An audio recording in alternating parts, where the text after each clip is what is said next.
इस बात का भी प्रतीक है कि कार्यपालिका और विधायिका एक समन्वित दृष्टिकोण के साथ देश की सेवा में कार्यरत हैं। भारतीय संस्कृति में जहां अतिथि को देवता माना गया है, वहां राष्ट्रपति का संसद में प्रवेश लोकतंत्र के सम्मान और उसकी शक्ति का परिचायक भी है। संसद भवन परिसर का ये दृश्य, जहां बस कुछ ही पलों में उनका कारवां पहुंचने वाला है। बग्घी पर सवार होकर इस देश की मुखिया पहुंच चुकी हैं।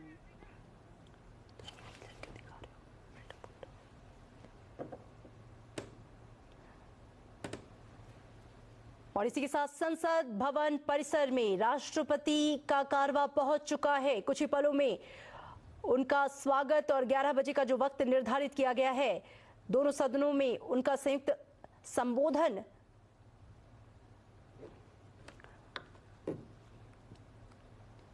बेहद महत्वपूर्ण होता है। ये संबोधन क्योंकि अनुच्छेद 87 के तहत राष्ट्रपति हर साल बजट सत्र के पहले भी और किसी भी नए सत्र के पहले उनका यह अभिभाषण महत्वपूर्ण, क्योंकि उसके बाद धन्यवाद प्रस्ताव पर बहस और उस पर ये जो संबोधन है आधार का काम करता है। तस्वीरों में आप देख सकते हैं उपराष्ट्रपति जगदीप धनखड़, जो कि राज्यसभा के पदेन सभापति भी हैं, संसद भवन परिसर में प्रवेश कर चुके हैं। उनका आगमन हो चुका है, हाथ जोड़कर अभिवादन स्वीकार करते हुए। और इन तस्वीरों में आप देख सकते हैं राष्ट्रपति का ये पूरा कारवां संसद भवन परिसर में पहुंच चुका है।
माननीय संसद सदस्य, संसद की इस बैठक को संबोधित करते हुए मुझे हार्दिक प्रसन्नता हो रही है। अभी 2 माह पहले हमने संविधान को अपनाने की 75वीं वर्षगांठ मनाए हैं और कुछ दिन पहले ही भारतीय गणतंत्र ने 75 वर्षों की यात्रा भी पूरी की है।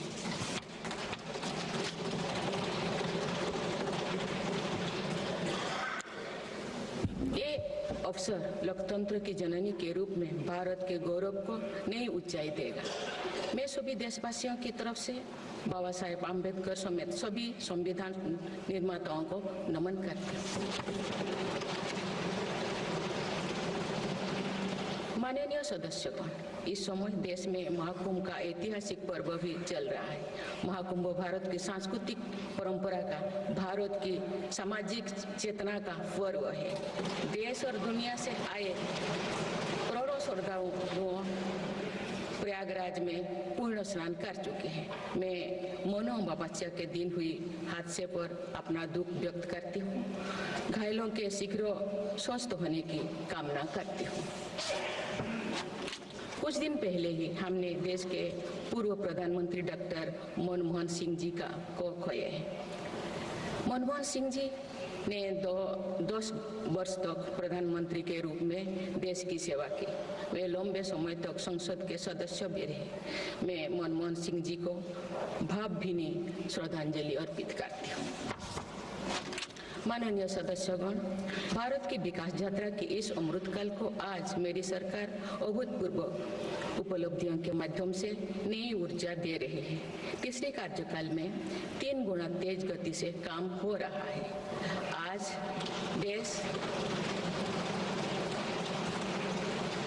देश बड़े निर्णयों और नीतियों को असाधारण गति से लागू होते देख रहा है और इन निर्णयों में देश की गरीब, मध्यम वर्ग, युवा, महिलाओं, किसानों को सर्वोच्च प्राथमिकता मिली।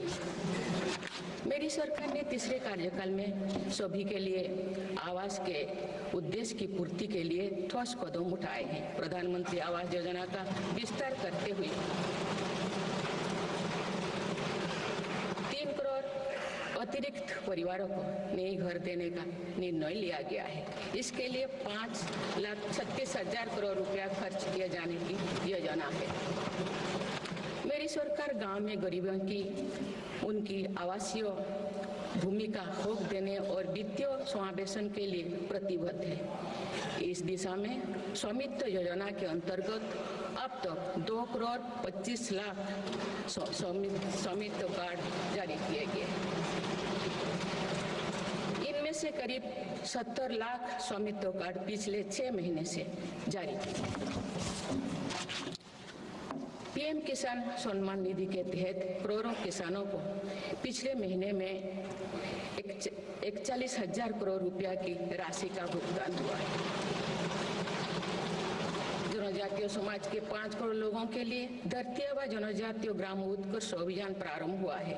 इसके लिए 80,000 करोड़ रुपए का प्रावधान किया गया है। आयुष्मान भारत योजना के अंतर्गत 70 वर्षों और उससे अधिक उम्र के 6 करोड़ वरिष्ठ नागरिकों को स्वास्थ्य बीमा देने का फैसला हुआ है। इन्हें हर वर्ष 5 लाख रुपए का हेल्थ कवर मिलेगा। छोटे उद्यमियों के लिए मुद्रा ऋण की सीमा 10 लाख रुपए से बढ़कर 20 लाख रुपया कर दी गई है। मेरी सरकार ने युवाओं की शिक्षा और उनके लिए रोजगार के नए अवसर तैयार करने पर विशेष फोकस किया है। मेधावी छात्रों को उच्च शिक्षा में वित्तीय सहायता देने के लिए पीएम विद्यालक्ष्मी योजना शुरू की गई है। 1 करोड़ युवाओं को शीर्ष 500 कंपनियों में इंटर्नशिप के अवसर भी दिए जाएंगे। पेपर लीक की घटनाओं को रोकने और भर्ती में पारदर्शिता सुनिश्चित करने के लिए नया कानून लागू किया गया है। सहकार से समृद्धि की भावना पर चलते हुए सरकार ने त्रिभुवन सहकारी यूनिवर्सिटी की स्थापना को प्रस्ताव स्वीकृत किया है। सरकार ने प्रधानमंत्री ग्राम सड़क योजना के 4थे चरण में 25,000 बस्तियों को जोड़ने के लिए 70,000 करोड़ रुपया स्वीकृत किए। आज जब हमारा देश अटल जी की जन्म शताब्दी का वर्ष मना रहा है, तो प्रधानमंत्री ग्राम सड़क योजना उनके विजन का पर्याय बनी हुई है।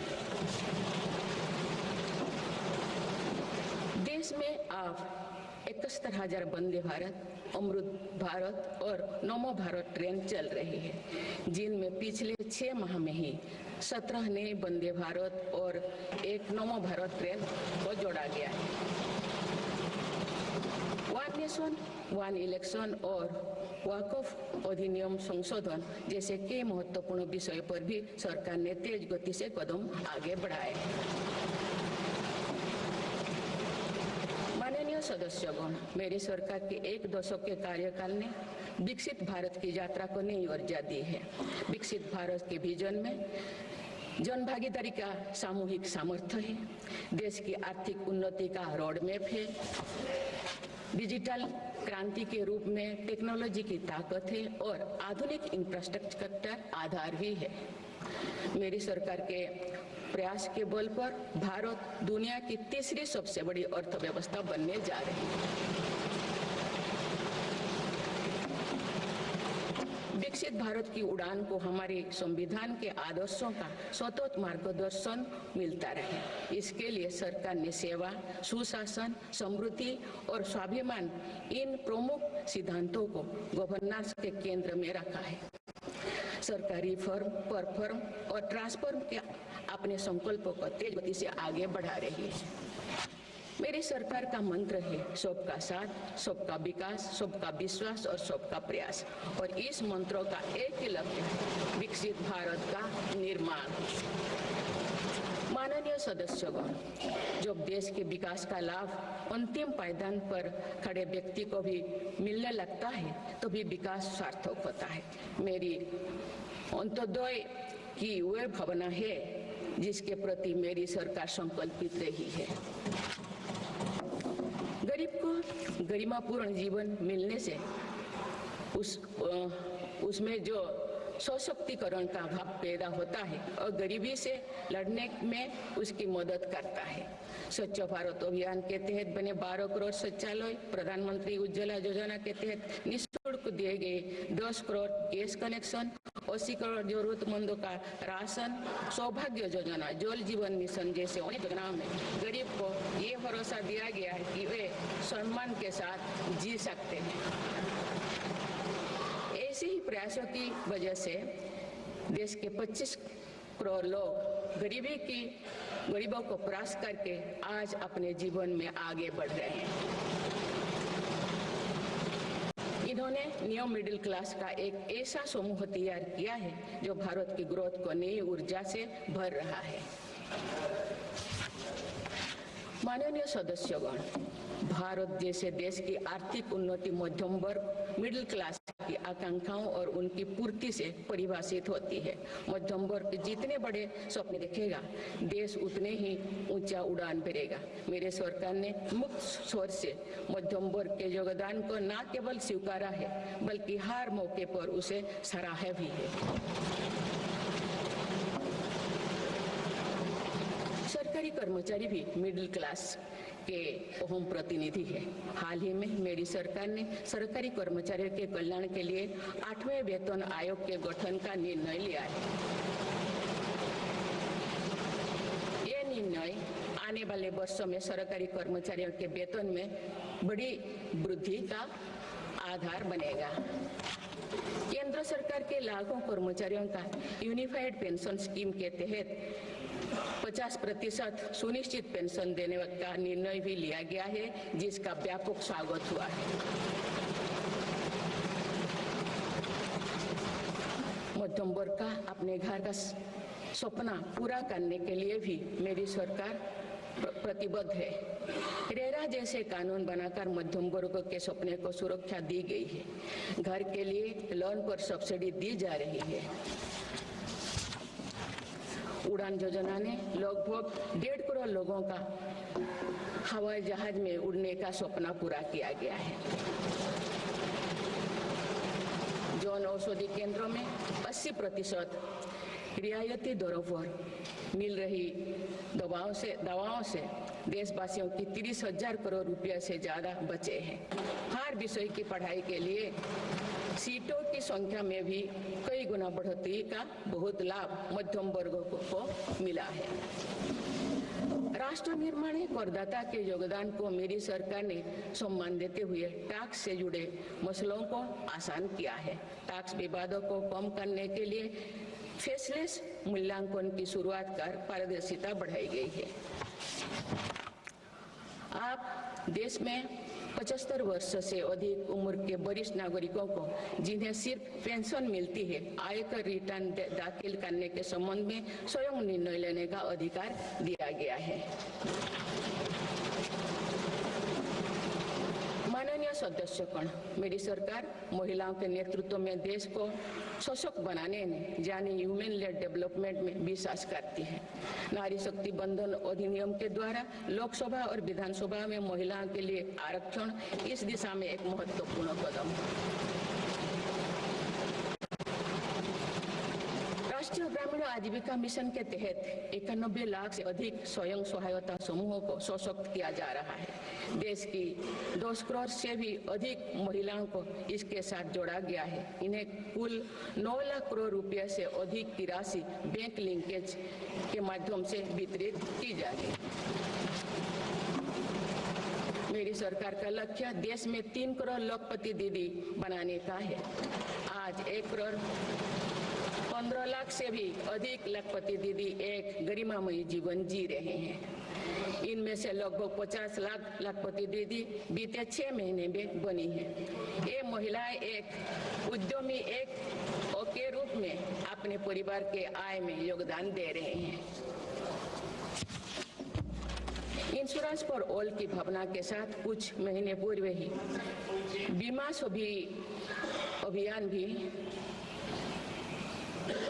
सखी अभियान भी शुरू किया गया है। हमारे बैंकिंग और डिजी पेमेंट्स सखियां दूर दराज के इलाकों में लोगों को वित्तीय व्यवस्था से जुड़ने में महत्वपूर्ण भूमिका निभा रहे हैं। कृषि सखियां नेचुरल फार्मिंग के बढ़ावा दे रही हैं और पशु सखियां के माध्यम से हमारा पशुधन मजबूत हो रहे हैं। ड्रोन दीदी योजना महिलाओं के आर्थिक और तकनीकी सशक्तिकरण का माध्यम बने हैं। ये इस संसद के लिए गौरव का विषय है कि बड़ी संख्या में भारत की बेटियां लड़ाकू विमान उड़ा रही हैं, पुलिस में भर्ती हो रही हैं और कॉर्पोरेट कंपनियों का नेतृत्व भी कर रहे हैं। मेरी सरकार के निर्णय के बाद बालिकाओं की भर्ती राष्ट्रीय मिलिट्री स्कूलों में प्रारंभ हो गई है। नेशनल डिफेंस एकेडमी में भी महिला कैडेट्स को भर्ती शुरू की गई है। हमारी बेटियां आज ओलंपिक में मेडल लाकर देश को भी गौरवान्वित कर रही हैं। मैं भारत की संसद के माध्यम से देश की नारी शक्ति को विशेष बधाई देती हूँ। माननीय सदस्यगण, पिछले 1 दशक में देश के हर बड़े प्रयास का दायित्व आगे बढ़कर भारत के युवाओं को उठाना पड़ा है। आज हमारा युवा स्टार्टअप स्पोर्ट्स से लेकर स्पेस तक हर फील्ड में देश का नाम रोशन कर रहे हैं। माय भारत पोर्टल के जरिए लाखों युवा राष्ट्र निर्माण के कार्य से जुड़ रहे हैं। पिछले 1 दशक में मेक इन इंडिया, आत्मनिर्भर Bharat, startup India, stand up India और डिजिटल इंडिया जैसी पहल ने युवाओं को रोजगार के अनेक अवसर प्रदान किए हैं। पिछले 2 वर्षों में सरकार ने रिकॉर्ड संख्या में 2 लाख स्थायी सरकारी नौकरियां प्रदान की गई। मेरी सरकार ने युवाओं के बेहतर कौशल और नई अवसरों के सृजन के लिए 2 लाख करोड़ रुपया का पैकेज स्वीकृत किया है। 1 करोड़ युवाओं के लिए इंटर्नशिप की व्यवस्था से युवाओं को ग्राउंड पर काम करने का अनुभव प्राप्त होगा। आज देश में 1.5 लाख से अधिक स्टार्टअप है जो इनोवेशन के स्तंभ के रूप में उभर रहे हैं। 1000 करोड़ रुपया की लागत से स्पेस सेक्टर में वेंचर कैपिटल फंड की शुरुआत की गई है। US world future skill index 2025 में भारत विश्व में दूसरे नंबर पर पहुंच गया है। यानी फ्यूचर ऑफ वर्क श्रेणी में एआई और डिजिटल टेक्नोलॉजी अपनाने में भारत दुनिया को रास्ता दिखा रहा है। ग्लोबल ग्लोबल इनोवेशन इंडेक्स में भी भारत की रैंकिंग 76 से सुधर कर 39 हो गए हैं। माननीय सदस्यगण, मेरी सरकार राष्ट्रीय शिक्षा नीति के माध्यम से विद्यार्थियों के लिए आधुनिक शिक्षा व्यवस्था तैयार कर रही है। कोई भी शिक्षा से वंचित ना रहे, इसीलिए मातृभाषा में शिक्षा के अवसर दिए जा रहे हैं।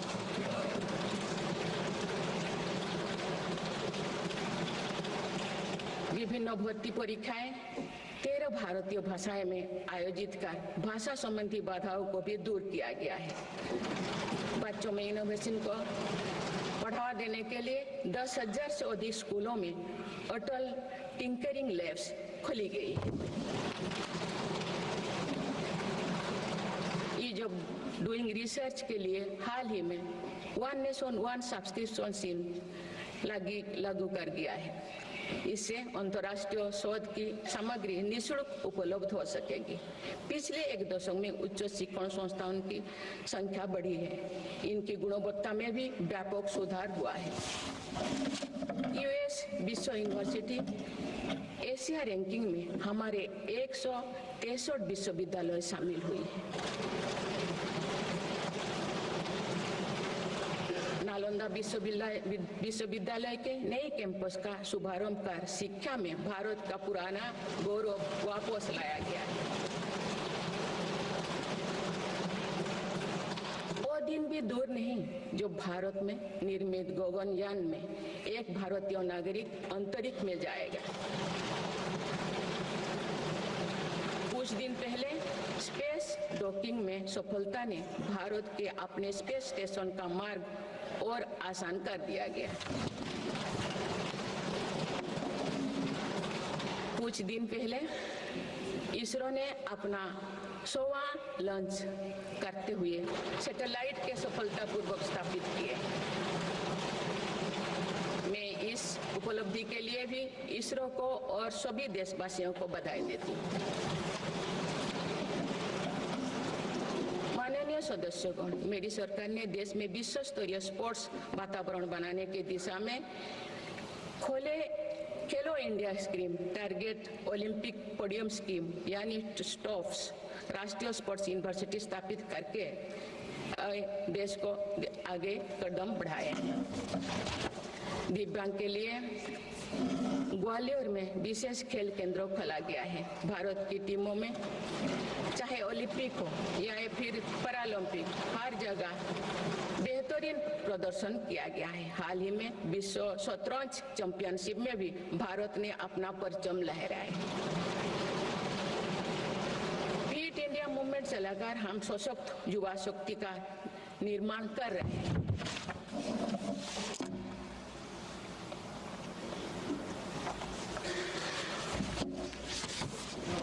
माननीय सदस्यगण, विकसित भारत के निर्माण में किसान, जवान और विज्ञान के साथ ही अनुसंधान का बहुत बड़ा महत्व है। हमारा लक्ष्य भारत को ग्लोबल इनोवेशन पावर हाउस बनाना है। देश के शिक्षण संस्थानों में अनुसंधान को बढ़ावा देने के लिए 50,000 करोड़ रुपया की लागत से अनुसंधान नेशनल रिसर्च फाउंडेशन स्थापित किया गया है। 10,000 करोड़ रुपया के लागत से विज्ञान धारा योजना के तहत विज्ञान एवं प्रौद्योगिकी में इनोवेशन को बढ़ावा दिया जा रहा है। आर्टिफिशियल इंटेलिजेंस के क्षेत्र में भारत के योगदान को आगे बढ़ाते हुए इंडिया एआई मिशन प्रारंभ किया गया है। राष्ट्रीय क्वांटम मिशन से भारत इस फ्रंटियर टेक्नोलॉजी में दुनिया के अग्रणी देशों की पंक्ति में स्थान बना सकेगा। मेरी सरकार देश में बायो मैन्युफैक्चरिंग को बढ़ावा देने के उद्देश्य से बायो ई-ट्री पॉलिसी लाई है। ये पॉलिसी भविष्य की औद्योगिक क्रांति का सूत्रधार होगा। बायो इकोनॉमी का उद्देश्य प्राकृतिक संसाधनों का कुशल उपयोग करना है, जिससे पर्यावरण को संरक्षित करते हुए रोजगार के नए अवसर पैदा होगा। माननीय सदस्यगण, मेरी सरकार ने अर्थव्यवस्था को पॉलिसी पैरालिसिस जैसे परिस्थितियों से उबरने के लिए मजबूत इच्छा शक्ति के साथ काम किया है। कोविड और उसके बाद के हालात एवं युद्ध जैसी वैश्विक चिंताओं के बावजूद भारतीय अर्थव्यवस्था ने जो स्थायित्व एवं रेजिलियंस दिखाया है वो उसके सशक्त होने का प्रमाण है। मेरी सरकार ने ईज ऑफ डूइंग बिजनेस को बढ़ावा देने के लिए कई महत्वपूर्ण कदम उठाए हैं। वन नेशन वन टैक्स की भावना के तहत जीएसटी को व्यवस्था लागू की गई है, जिसका फायदा सभी राज्यों को मिल रहा है। मेक इन इंडिया जैसी नीतियों के कारण आप बड़े ग्लोबल ब्रांड को प्रोडक्ट पर भी मेड इन इंडिया के लेवल्स देखने लगे हैं। माननीय सदस्यगण, भारत के छोटे व्यापारी गांव से लेकर शहरों तक हर जगह आर्थिक प्रगति को गति देते हैं। मेरी सरकार छोटे उद्यमियों को अर्थव्यवस्था की रीढ़ मानते हुए उन्हें स्वरोजगार के नए अवसर दे रही है। एमएसएमई के लिए क्रेडिट गारंटी स्कीम और ई कॉमर्स एक्सपोर्ट हब्स सभी प्रकार के उद्योगों को बढ़ावा दे रही है। तीसरी कार्यकाल में मेरी सरकार द्वारा मुद्रा ऋण की सीमा को 10 लाख रुपया से बढ़ाकर 20 लाख रुपया करने का लाभ करोड़ों छोटे उद्यमियों को हुआ। मेरी सरकार ने क्रेडिट एक्सेस को आसान बनाया है।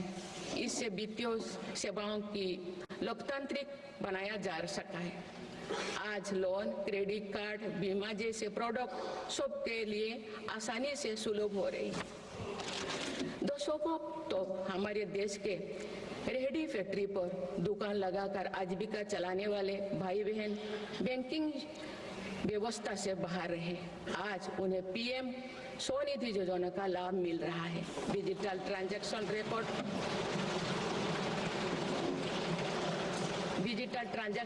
रिकॉर्ड के आधार पर उनको बिजनेस बढ़ाने के लिए और लोन मिलता है। ओएनडीसी की व्यवस्था ने डिजिटल कॉमर्स यानी ऑनलाइन शॉपिंग की व्यवस्था को समावेशी बनाया है।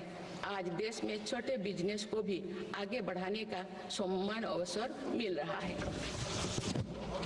माननीय सदस्यगण, मेरी सरकार ने 10 वर्षों में प्रगति के जो नए अध्याय लिखे हैं उनमें से एक स्वर्णिम सोपान भारत को डिजिटल क्रांति का भी है। आज भारत टेक्नोलॉजी के फील्ड में एक प्रमुख ग्लोबल प्लेयर के रूप में अपनी उपस्थिति दर्ज करवा रहा है। दुनिया के बड़े देशों के साथ ही भारत में 5G सर्विसेज की शुरुआत इसका एक बड़ा उदाहरण है। भारत की यूपीआई टेक्नोलॉजी की सफलता से दुनिया के कई विकसित देश भी प्रभावित हैं। आज 50% से ज्यादा real time digital transaction Bharat में हो रहा है। मेरी सरकार ने डिजिटल टेक्नोलॉजी को सामाजिक न्याय और समानता के एक टूल के तौर पर इस्तेमाल किया है। डिजिटल पेमेंट कुछ लोगों या कुछ वर्गों तक सीमित नहीं है। भारत में छोटे से छोटा दुकानदार भी इस सुविधा का लाभ उठा रहे हैं। गांव में भी बैंकिंग सेवाएं और यूपीआई जैसे वर्ल्ड क्लास टेक्नोलॉजी उपलब्ध है। भारत में पिछले 10 साल में बने 5 लाख से ज्यादा कॉमन सर्विस सेंटर्स सरकार की दर्जनों सुविधाएं ऑनलाइन उपलब्ध कराए जा रहे हैं। मेरी सरकार ने लोगों के जीवन पर सरकार का प्रभाव कम करने के लिए ई गवर्नेंस को महत्व दिया है। डिजी लॉकर्स की व्यवस्था ने लोगों को कभी भी कहीं भी अपने महत्वपूर्ण डॉक्यूमेंट्स पाने और दिखाने की सुविधा दी गई। तेजी से डिजिटाइज होते हमारे समाज में आज राष्ट्रीय सुरक्षा से जुड़ा एक और महत्वपूर्ण विषय साइबर सिक्योरिटी है। डिजिटल फ्रॉड, साइबर क्राइम और डीप फेक जैसे टेक्नोलॉजी सामाजिक, आर्थिक और राष्ट्रीय सुरक्षा के लिए चुनौती भी बनी है। इन साइबर क्राइम को नियंत्रित करने के लिए कई कदम उठाए गए हैं। साइबर सुरक्षा के क्षेत्र में भी युवाओं के लिए रोजगार की संभावनाएं हैं। मेरी सरकार साइबर सिक्योरिटी में दक्षता सुनिश्चित करने दिशा में निरंतर कार्यरत है। इसके फलस्वरूप भारत ने ग्लोबल साइबर सिक्योरिटी इंडेक्स में Tier 1 स्टेटस प्राप्त कर लिया है।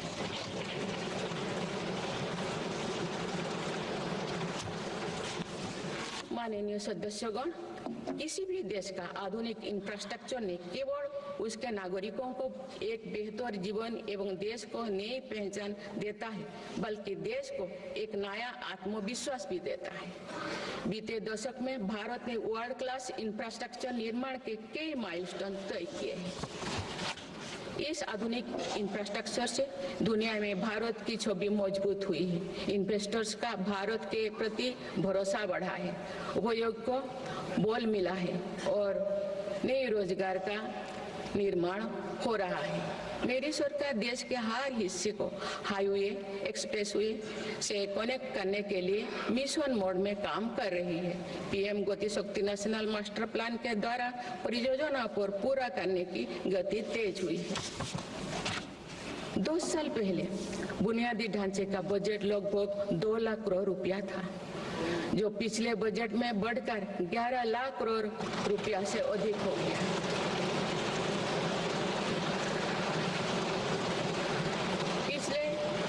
सबके काम को आगे ले जाते हुए पिछले 6 महीने में मेरी सरकार ने भविष्य के इंफ्रास्ट्रक्चर में रिकॉर्ड निवेश किया है।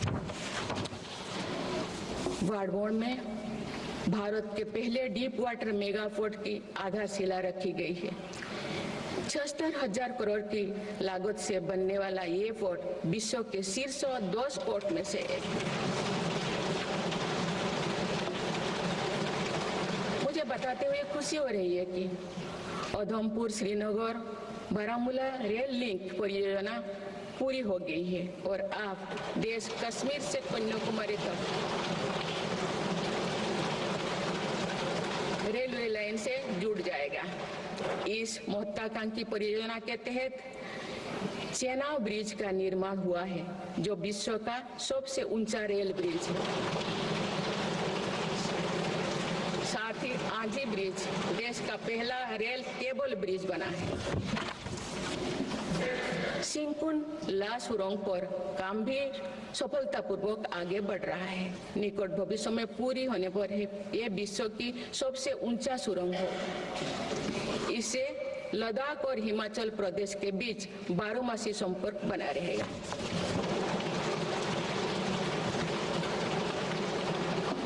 भारत का एविएशन सेक्टर तेजी से विकास कर रहा है।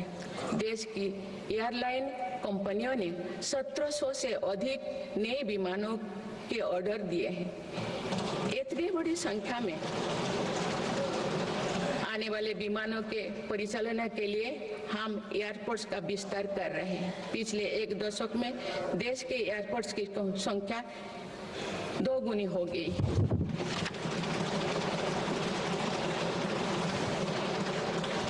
माननीय सदस्यगण, विकसित भारत को गति देने के लिए हमारे शहरों को फ्यूचर रेडी बनाना आवश्यक है। इस दिशा में मेरी सरकार ने शहरी सुविधाओं का आधुनिकीकरण कर उन्हें एनर्जी एफिशिएंट बनाने पर जोर दिया है। साथ ही नए शहर के विकास के भी नींव रखी जा रही है। मेरी सरकार ने लगभग 28,000 करोड़ रुपया के निवेश से देश भर में 12 इंडस्ट्रियल नोड और शहरों के पास 100 औद्योगिक पार्क बनाने का भी निर्णय लिया है।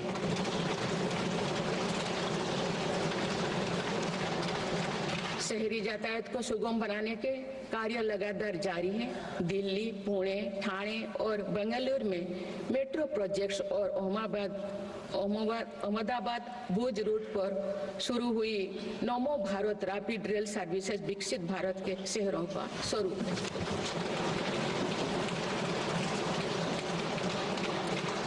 कुछ सप्ताह पूर्व ही दिल्ली में रिठारा नरेला कुंडली कॉरिडोर का काम शुरू हुआ है, जो दिल्ली मेट्रो नेटवर्क के बड़े सेक्शन में से एक होगा। मेरी सरकार के निरंतर प्रयास से दिल्ली में मेट्रो टूर लगातार बढ़ रहा है। 2014 में दिल्ली एनसीआर में मेट्रो का कुल नेटवर्क 200 किलोमीटर से भी कम था। अब ये बढ़कर दुगुना से भी ज्यादा हो गया।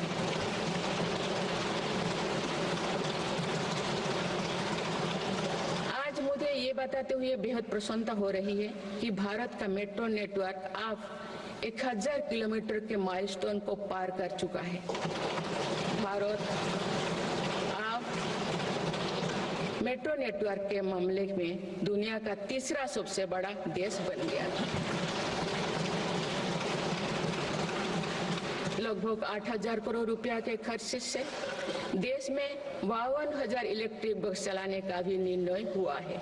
इससे भारत टेक्नोलॉजी के फील्ड में एक प्रमुख ग्लोबल प्लेयर के रूप में अपनी उपस्थिति दर्ज करवा रहा है। दुनिया के बड़े देशों के साथ ही भारत में 5G सर्विसेज की शुरुआत इसका एक बड़ा उदाहरण है। भारत की यूपीआई टेक्नोलॉजी की सफलता से दुनिया के कई विकसित देश भी प्रभावित हैं। आज 50% से ज्यादा real time digital transaction Bharat में हो रहा है। मेरी सरकार ने डिजिटल टेक्नोलॉजी को सामाजिक न्याय और समानता के एक टूल के तौर पर इस्तेमाल किया है। डिजिटल पेमेंट कुछ लोगों या कुछ वर्गों तक सीमित नहीं है। भारत में छोटे से छोटा दुकानदार भी इस सुविधा का लाभ उठा रहे हैं। गांव में भी बैंकिंग सेवाएं और यूपीआई जैसे वर्ल्ड क्लास टेक्नोलॉजी उपलब्ध है। भारत में पिछले 10 साल में बने 5 लाख से ज्यादा कॉमन सर्विस सेंटर्स सरकार की दर्जनों सुविधाएं ऑनलाइन उपलब्ध कराए जा रहे हैं। मेरी सरकार ने लोगों के जीवन पर सरकार का प्रभाव कम करने के लिए ई गवर्नेंस को महत्व दिया है। डिजी लॉकर्स की व्यवस्था ने लोगों को कभी भी कहीं भी अपने महत्वपूर्ण डॉक्यूमेंट्स पाने और दिखाने की सुविधा दी गई। तेजी से डिजिटाइज होते हमारे समाज में आज राष्ट्रीय सुरक्षा से जुड़ा एक और महत्वपूर्ण विषय साइबर सिक्योरिटी है। डिजिटल फ्रॉड, साइबर क्राइम और डीप फेक जैसे टेक्नोलॉजी सामाजिक, आर्थिक और राष्ट्रीय सुरक्षा के लिए चुनौती भी बनी है। इन साइबर क्राइम को नियंत्रित करने के लिए कई कदम उठाए गए हैं। साइबर सुरक्षा के क्षेत्र में भी युवाओं के लिए रोजगार की संभावनाएं हैं। मेरी सरकार साइबर सिक्योरिटी में दक्षता सुनिश्चित करने दिशा में निरंतर कार्यरत है। इसके फलस्वरूप भारत ने ग्लोबल साइबर सिक्योरिटी इंडेक्स में टियर 1 स्टेटस प्राप्त कर लिया है।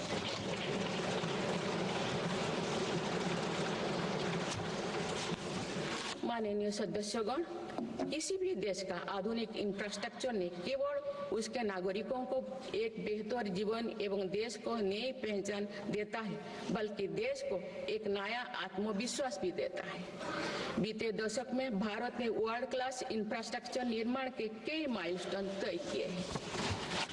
इस आधुनिक इंफ्रास्ट्रक्चर से दुनिया में भारत की छवि मजबूत हुई है। इन्वेस्टर्स का भारत के प्रति भरोसा बढ़ा है, उपयोग को बल मिला है और नए रोजगार का निर्माण हो रहा है। मेरी सरकार देश के हर हिस्से को हाईवे, एक्सप्रेसवे से कनेक्ट करने के लिए मिशन मोड में काम कर रही है। पीएम गति शक्ति नेशनल मास्टर प्लान के द्वारा परियोजना पर पूरा करने की गति तेज हुई है। 2 साल पहले बुनियादी ढांचे का बजट लगभग 2 लाख करोड़ रुपया था, जो पिछले बजट में बढ़कर 11 लाख करोड़ रुपया से अधिक हो गया।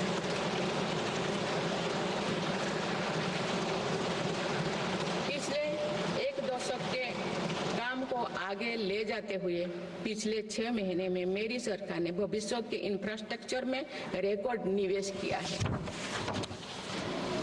वाडमोड़ में भारत के पहले डीप वाटर मेगा पोर्ट की आधारशिला रखी गई है। 76,000 करोड़ की लागत से बनने वाला ये पोर्ट विश्व के शीर्ष 10 पोर्ट में से एक। मुझे बताते हुए खुशी हो रही है कि उधमपुर श्रीनगर बारामूला रेल लिंक परियोजना पूरी हो गई है और अब देश कश्मीर से कन्याकुमारी तक रेलवे लाइन से जुड़ जाएगा। इस महत्वाकांक्षी परियोजना के तहत चेनाब ब्रिज का निर्माण हुआ है, जो विश्व का सबसे ऊंचा रेल ब्रिज है। साथ ही आजी ब्रिज देश का पहला रेल केबल ब्रिज बना है। सिंकुन ला सुरंग पर काम भी सफलतापूर्वक आगे बढ़ रहा है। निकट भविष्य में पूरी होने पर यह विश्व की सबसे ऊंचा सुरंग हो। इससे लद्दाख और हिमाचल प्रदेश के बीच 12मासी संपर्क बना रहेगा।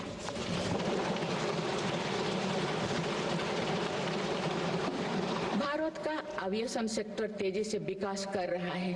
देश की एयरलाइन कंपनियों ने 1700 से अधिक नए विमानों के ऑर्डर दिए हैं। इतनी बड़ी संख्या में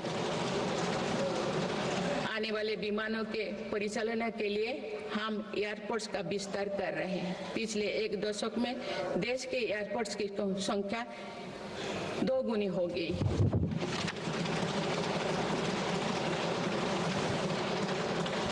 माननीय सदस्यगण, विकसित भारत को गति देने के लिए हमारे शहरों को फ्यूचर रेडी बनाना आवश्यक है। इस दिशा में मेरी सरकार ने शहरी सुविधाओं का आधुनिकीकरण कर उन्हें एनर्जी एफिशिएंट बनाने पर जोर दिया है। साथ ही नए शहर के विकास के भी नींव रखी जा रही है। मेरी सरकार ने लगभग 28,000 करोड़ रुपया के निवेश से देश भर में 12 इंडस्ट्रियल नोड और शहरों के पास 100 औद्योगिक पार्क बनाने का भी निर्णय लिया है।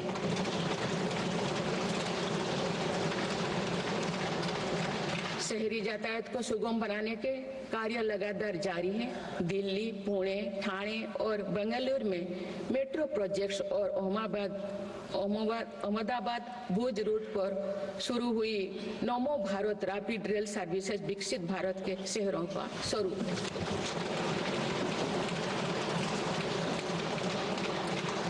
कुछ सप्ताह पूर्व ही दिल्ली में रिठारा नरेला कुंडली कॉरिडोर का काम शुरू हुआ है, जो दिल्ली मेट्रो नेटवर्क के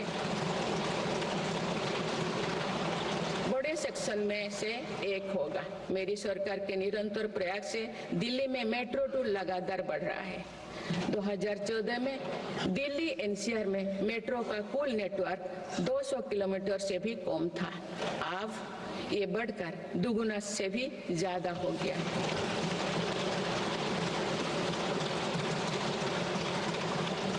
आज मुझे ये बताते हुए बेहद प्रसन्नता हो रही है कि भारत का मेट्रो नेटवर्क अब 1000 किलोमीटर के माइलस्टोन को पार कर चुका है। भारत अब मेट्रो नेटवर्क के मामले में दुनिया का तीसरा सबसे बड़ा देश बन गया।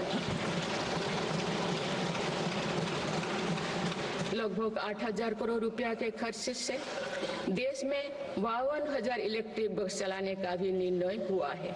इससे योजनाओं पर काम आगे बढ़ाया है।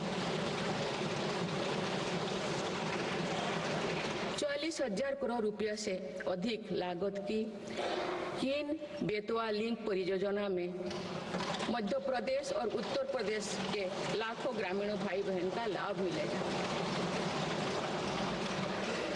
संशोधित पार्वती कालीमेघी चंबल लिंक परियोजना में राजस्थान और मध्य प्रदेश में सिंचाई और पीने के पानी की आवश्यकता की पूर्ति।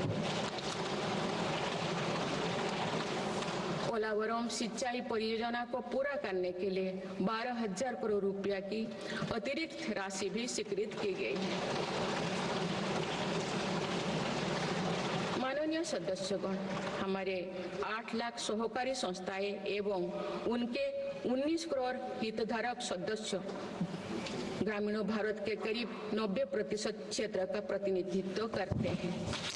बीते वर्षों में शहरी क्षेत्रों में भी सहकारी संस्थाओं का विस्तार हुआ है। सहकारी सेक्टर के आर्थिक सशक्तिकरण के लिए उठाए गए विभिन्न कदमों के फलस्वरूप रोजगार के अनेक अवसर सृजित हो गए हैं। वर्ष 2025 को अंतर्राष्ट्रीय सहकारिता वर्ष के रूप में मनाया जा रहा है, जिसमें भारत अपना महत्वपूर्ण योगदान देगा।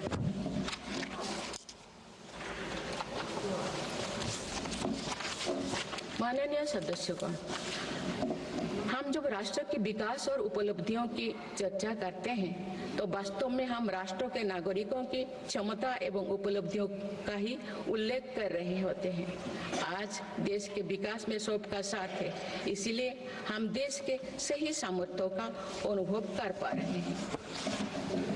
मेरी सरकार के प्रयासों का सबसे अधिक लाभ देश के दलित, वंचित और आदिवासी समाज को मिल रहा है।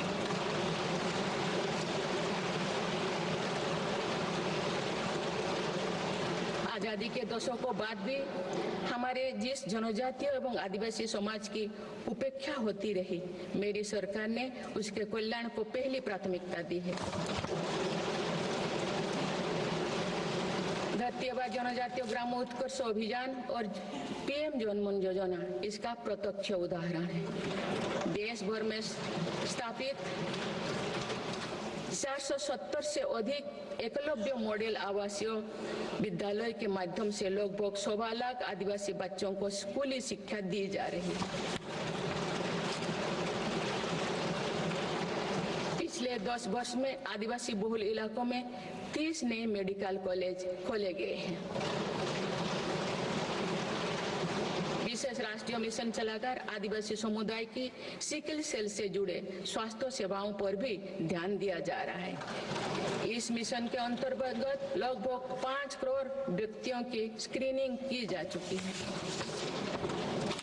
जनजातीय विरासत को सहेजने के लिए भी मेरी सरकार ने अनेक कदम उठाए हैं। इस वर्ष भगवान बिरसा मुंडा की 150वीं जयंती का पर्व पूरे देश में जनजातीय गौरव वर्ष के रूप में मनाया जा रहा है।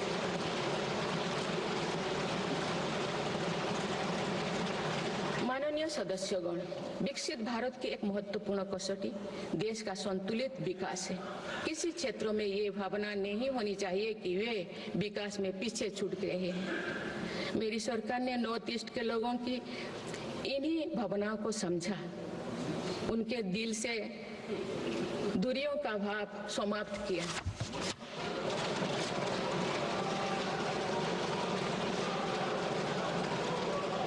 से अधिक शांति समझौते को कर सरकार ने अनेक गुटों को शांति के मार्ग से जोड़ने का काम किया है।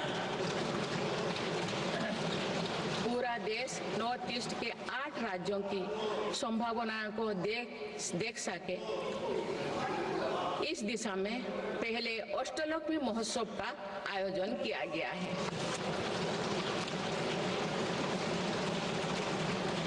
पूर्वोत्तर के विकास के साथ साथ सरकार ने देश के पूर्वोदय यानी पूर्वी राज्यों के सर्वांगीण विकास की कार्य योजना पर काम शुरू कर दिया गया है, जिससे रोजगार के नए अवसर भी उपलब्ध होगी। अंडमान निकोबार एवं लक्षद्वीप में विकास की कई परियोजनाएं प्रारंभ कर उन्हें राष्ट्र की विकास यात्रा में महत्वपूर्ण स्थान दिया गया है। अनुच्छेद 370 हटाने के बाद जम्मू कश्मीर में विकास का एक नया वातावरण बना है।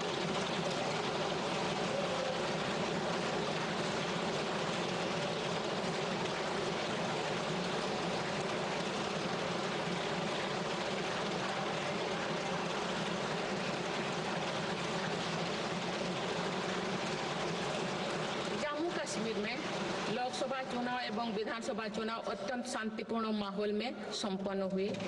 जम्मू कश्मीर के लोग इसके लिए बधाई के पात्र हैं। माननीय सदस्यगण, राष्ट्र या समाज की सफलता समावेशी एवं सर्वस्पर्शी तभी होती है जब वो सिद्धांतों से प्रेरित हो। इसलिए मेरी सरकार ने उन मौलिक सिद्धांतों को हमेशा अपने कार्यनीति के केंद्र में रखा, जिनका निर्देश हमारे संविधान ने दिया है। संविधान के आलोक में मेरी सरकार की प्रमुख सैद्धांतिक प्रेरणा है सेवा।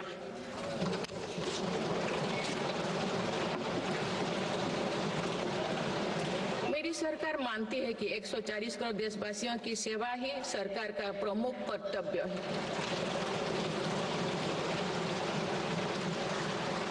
इस दिशा में सरकार पूरी संवेदनशीलता से काम कर रही है। समाज के पिछड़े वर्ग और सफाई कर्मचारियों को आसान लोन मुहैया कराने के लिए पीएम सूरज योजना का विस्तार किया गया है। सरकारी योजनाओं का लाभ दिव्यांगजनों तक पहुंचाने के लिए 1 करोड़ से अधिक दिव्यांग पहचान पत्र जारी किए गए हैं।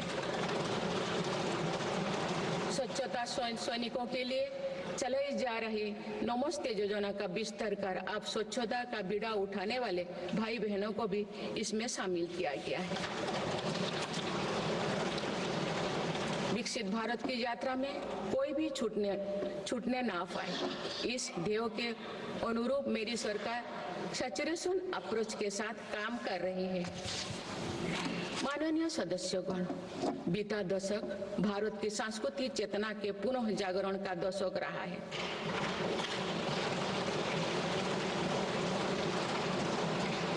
हम अपनी विरासत पर गर्व और विकास के प्रति समर्पण के साथ ऐसा भविष्य गढ़ रहे हैं जहां संस्कृति और प्रगति साथ साथ आगे बढ़े। इस वर्ष हम डॉक्टर श्यामा प्रसाद मुखर्जी की 125वीं जयंती मनाए हैं।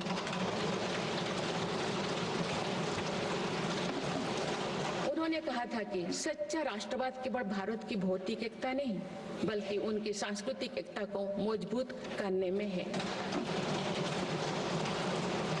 इसी कड़ी में भगवान महावीर का 2550वें निर्माण महोत्सव श्रद्धापूर्वक मनाया गया है। देश ने उत्साह से संत मीराबाई की 525वीं जयंती भी मनाई। महाकवि संत तरुवल्लभ की स्मृति में कई देशों में सांस्कृतिक केंद्र स्थापित किए जा रहे हैं। मेरी सरकार काशी तमिल संगमम, काशी तेलुगु संगमम, सौराष्ट्र तमिल संगमम जैसे सांस्कृतिक आयोजन करके देश की एकता को बढ़ावा दे रहे हैं। माननीय सदस्यगण, हमारी पांडुलिपियां यहाँ हमारी धरोहर है। इनमें विशाल ज्ञान समाहित है जिसका मानव जाति के लाभ के लिए अध्ययन, शोध और उपयोग करने की आवश्यकता है। उन्होंने प्रौद्योगिकी का उपयोग करके पांडुलिपियों के डिजिटाइजेशन और संरक्षण का कार्य मिशन मोड पर प्रारंभ किया जा रहा है। देश की विरासत का एक महत्वपूर्ण स्तंभ हमारी समृद्ध भाषा संस्कृति है। मुझे खुशी है कि सरकार ने आसामी, मराठी, पाली, प्राकृत और बांग्ला भाषाओं को क्लासिकल लैंग्वेज का दर्जा दिया है। भारत की सभी भाषाओं में सरलता से संवाद के लिए एआई की सहायता से भाषिणी प्लेटफॉर्म का देशवासी व्यापक उपयोग कर रहे हैं। माननीय सदस्यगण, मेरी सरकार के प्रयासों से आज विश्व के सांस्कृतिक मंच पर भारत ने ग्लोबल लीडर की पहचान बनाई है।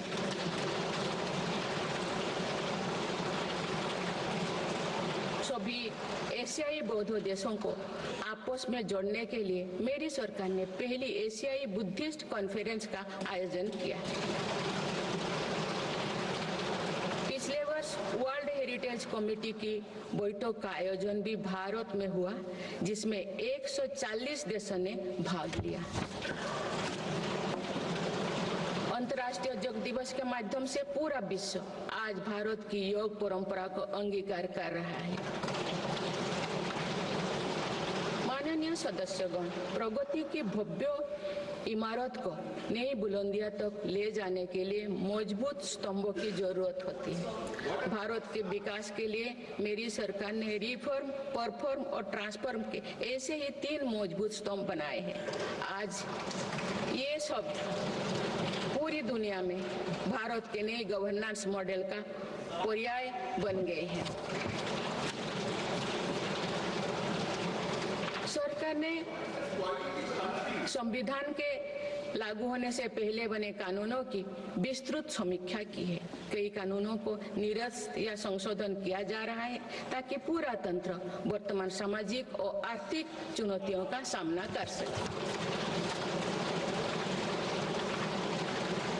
सरकार अब तक 1500 से अधिक पुराने और आवश्यक कानूनों को निरस्त कर चुके हैं। गुलामी के कानूनों को हटाकर दंड संहिता के स्थान पर न्याय संहिता लागू किए गए। जन विश्वास और जन भागीदारी के साथ मेरी सरकार जनता का जीवन सुगम बनाने पर कार्य कर रही है। विवादों को निपटाने के लिए विवाद से विश्वास की पहल की गई है। इसी भावना के साथ सरकार ने 40,000 से अधिक नियमों का कम या सरल किया है और 3500 प्रावधानों को अपराध मुक्त किया है।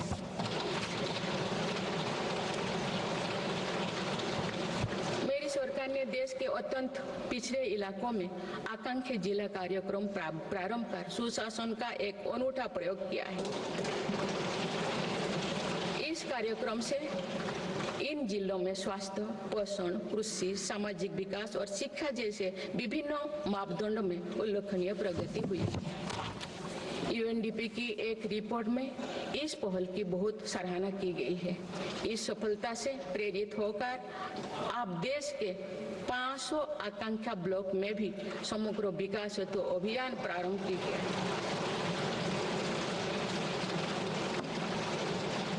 सुशासन पर ध्यान केंद्रित करते हुए I got Karmayogi digital platform बनाया गया है, जिससे सरकारी कर्मियों को अपनी दक्षता बढ़ाकर कर्मयोगी बनाने का प्रोत्साहन मिल रहा है।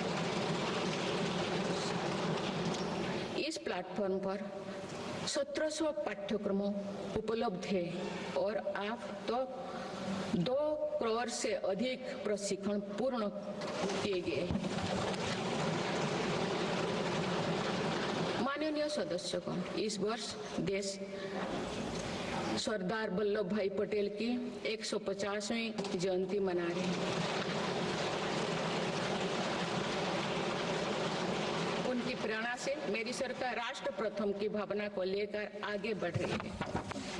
देश की सीमाओं की रक्षा और आंतरिक सुरक्षा सुनिश्चित करने के लिए सरकार ने